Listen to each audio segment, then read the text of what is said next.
Patrick Mahomes, the football phenom, record breaker, and household name. But you're going to want to hold on to your helmets today, because today we're diving deep into the untold story of this NFL legend. From intense family drama to a rich athletic bloodline, and even making history as one of the youngest sports team owners ever, Mahomes' story is nothing short of extraordinary. Here are 10 jaw-dropping facts about the greatest quarterback of all time. The impact of baseball on Patrick Mahomes' life cannot be underestimated. His father, Pat Mahomes, played Major League Baseball for 11 seasons as a pitcher. Not only did this encourage a young Mahomes to give the sport a go himself, but it meant that he was surrounded by successful athletes from a young age. A friend of mine named Willie Banks, he was playing catch with Patrick with the football, and Willie told me then, he goes, this boy's gonna be a quarterback. And I was like, no, he's gonna be a baseball player. If he's not gonna be a baseball player, he's gonna be a basketball player. And you know, he's just messing around with football, but evidently I was wrong. Since becoming a pro, he has spoken about what he has witnessed and how it's helped shape him into the athlete he is today. In an interview with Sports Illustrated, Mahomes quoted and said he could remember Alex Rodriguez being at the stadium 3 to 4 hours early before practice started, just hitting off of a tee. Then you see Derek Jeter taking ground balls all day. It is well reported that Mahomes was a fantastic baseball player as a youngster, but this insight goes a long way to explaining how he truly became an elite athlete. What goes on behind the scenes is truly important, and Mahomes was exposed to the highest level of preparation from a very young age. He also refers to his baseball playing days as a big reason why he can play the way he does now. In an interview with Texas Football, Mahomes spoke about how he never had his feet underneath him as a shortstop, which meant he got used to slinging the ball from unusual positions. And I mean, anyone who has followed the NFL over the last few years knows how this kind of creative passing ability is what makes him such a special player. Now, while Patrick Mahomes is widely considered one of the best to ever play the game, it took some time for people to give him the respect he deserved. Coming out of high school, the future MVP was only recognized as a 3-star recruit. And honestly, this came somewhat of a surprise, given that he dominated his senior season, passing for 4,619 yards and 50 touchdowns, adding 948 more yards and 15 touchdowns as a rusher. Those numbers suggest special talent, but none of the major ranking agencies were willing to give him a higher than a 3-star rating, and he was only the 22nd quarterback in the class and the 50th player in Texas. Some of the disrespect came from his lack of eye-catching testing numbers. He wasn't the fastest or strongest player, and what makes him special doesn't necessarily show up at a combine. When given the chance to show what he could do on the field, Mahomes took it with both hands, resulting in the superstar we see before our eyes today. After committing to Texas Tech, Patrick Mahomes had to wait his turn before showing what he could do. After performing backup duties for the majority of his freshman season, an injury to his starter meant that Mahomes came in for the final 3 games of the year. Across these games, Mahomes racked up a whopping 1,319 yards and 14 touchdowns. Like, needless to say, he was a starter when the next season rolled around. As a sophomore in 2015, Mahomes absolutely torched the Big 12, passing for a total of 4,653 yards and 36 touchdowns. He added another 456 yards and 10 touchdowns as a rusher, making him a true dual threat weapon. This impressive output took his total yardage average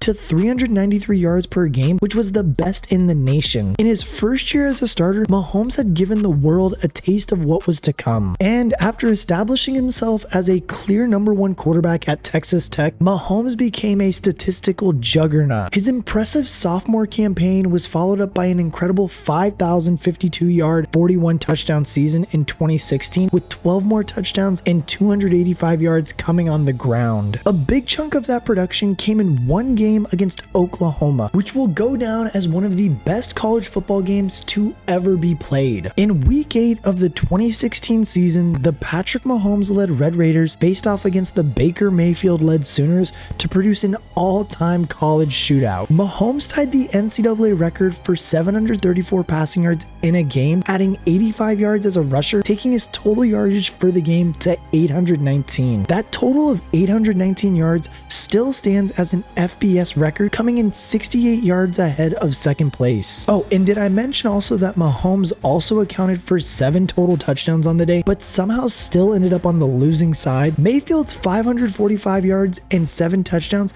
helped the Sooners edge out a 66-59 win, wrapping up a truly remarkable game. The 1,708 total combined yards are the most in NCAA history, and Mahomes' 88 passes fell just short of the record of 89. But now, following a spectacular college career, Mahomes entered the draft process with plenty of hype. He was an absolute walking highlight reel coming out of college, but he would still need a little bit of time to develop in the NFL. Taking all of that into account, the Chicago Bears decided to make Mitch Trubisky the first quarterback taken in the 2017 NFL Draft. This would go down in infamy and lead to endless humiliation for the Chicago Bears franchise.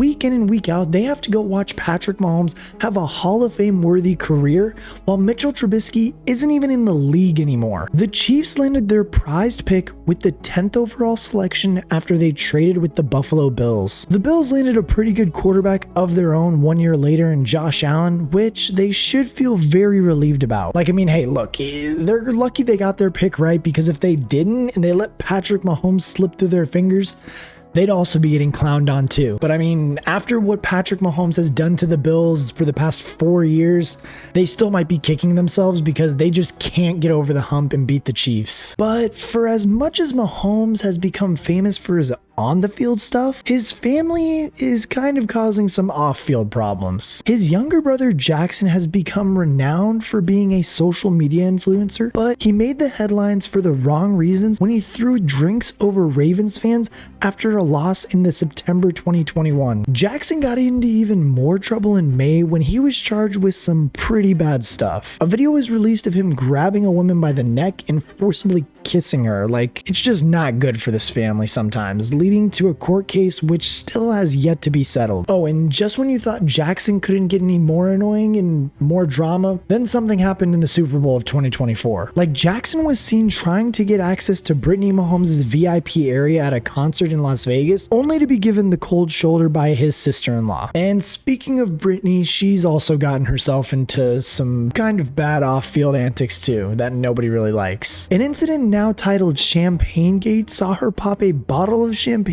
and spray it all over fans in cold weather after a playoff game, to which she responded and said, "I wish I could do what I want without getting attacked every week." Don't we all, Brittany? But family drama aside, Patrick Mahomes' career in the NFL has been pretty smooth sailing besides all the family drama. His first season as a starter resulted in 5,097 yards and 50 touchdowns, which was enough to make him the Offensive Player of the Year and NFL MVP. Not bad for your second season, I'd say. But it wasn't just individual accolades he picked up though, as the Chiefs made it to their first AFC Championship game since 1993, which they unfortunately lost to Tom Brady and the Patriots. That heartbreaking loss was more than made up for though the following season when Mahomes marched the team straight back to the AFC Championship game, this time beating the Tennessee Titans before downing the San Francisco 49ers to win the Super Bowl in just his second year as a starter. It was clear that the Chiefs had landed a special player, and they made sure that he wouldn't be going anywhere anytime soon. 4 months after the Super Bowl win, Mahomes signed a $503 million contract for 10 years with the Chiefs. The eye-watering contract made Mahomes the first athlete to sign a $500 million contract. It was a hell of a commitment from Kansas City, but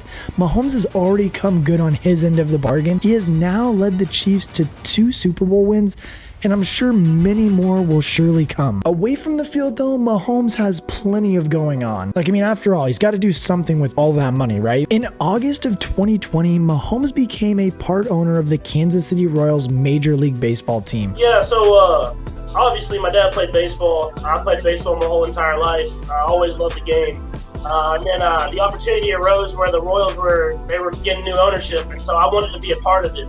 Obviously, young in my career, probably a little sooner than I expected, but it was something where I wanted to be a part of something that not only I love in baseball, but also a part of the city that has kind of shown me the love that I needed. And so I'm excited to be a part of that I'll be able to give to my kids, and that it will be something that's going to be special, and I'm going to have a rooting interest in the baseball team for now and forever. 1 year later, Mahomes increased his stake in professional sports teams by joining an ownership group of Sporting Kansas City, a Major League Soccer team. And honestly, it's kind of cool to see that Patrick Mahomes kind of is just like all of us. Like, hell, if I got given a $500 million contract, I'd probably go buy some sports teams too. It's not just sports teams that Patrick Mahomes has been collecting either though, as he's also given an eye for sneakers. In an interview with Bleacher Report in 2020, Mahomes gave people a tour of his $1.9 million home, including a special mention of his favorite room, the shoe room. Stored in this room were around 180 pairs of sneakers, of which his favorite was a pair of Yeezy Boost 750 triple blacks. Given that he was just 24 at the time of this interview and has since then earned a fairly hefty pay raise, it's fair to wonder how many shoes the star quarterback has collected now. But this last off the field fact about him is that it's just truly heartwarming and amazing to see what these athletes do for their community. In addition to deepening his roots in the community by becoming a part owner of the sports teams, Mahomes has made sure that he has been giving back wherever he could by setting up his nonprofit 15 in the Mahomes Foundation. The 15 in the name is a play on the fact that 15 is Mahomes' jersey for Kansas City,